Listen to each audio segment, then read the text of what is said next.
Skippy02 with a little look at the Glock 81. Following my recent little soiree, if you will, into knives and such, I feel I'd be remiss if I didn't talk about what has been one of my favorite knives. This one here is essentially brand new. This is a Glock 81. They have two different versions in several different colors. Black, obviously, as you see here.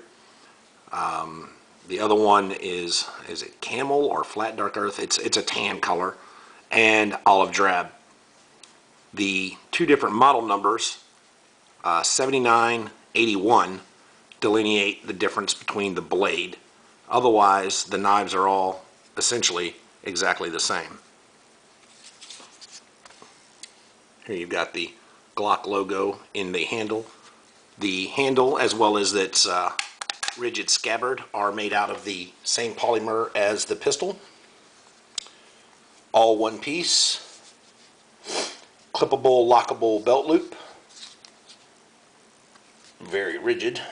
Lock that into your belt like so. Has a lanyard loop on the nose end of it.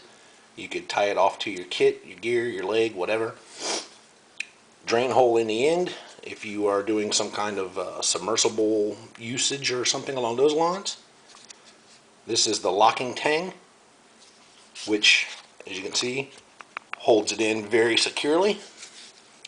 The handle is basically designed almost identical to your K-bar style knife. Pommel. It's just a plastic end cap.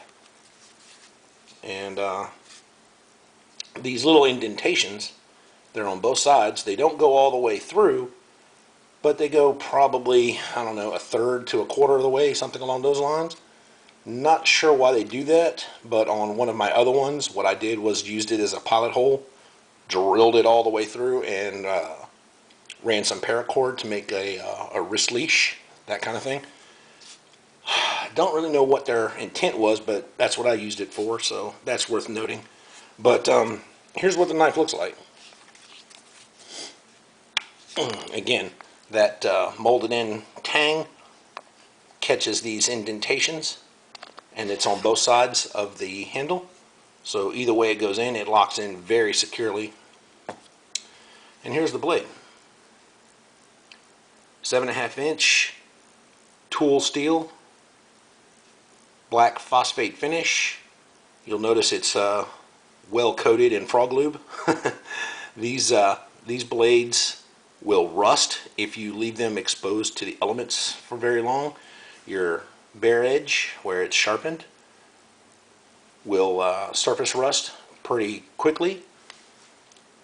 Just bear that in mind if you ever purchase one. Here you'll see at the end of the blade it's stamped. See if I can get that to focus up. Made in Austria, Glock 81.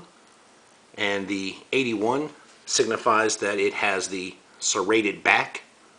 The other option, the 79, is a straight, solid back.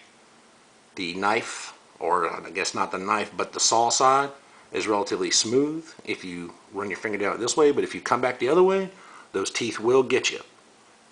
It's kind of a 45 by 45 lateral cut, crisscross, which gives it that jagged tooth style edge if you need to do some minor saw work or something. The pommel section, hooked on one end, straight on the other.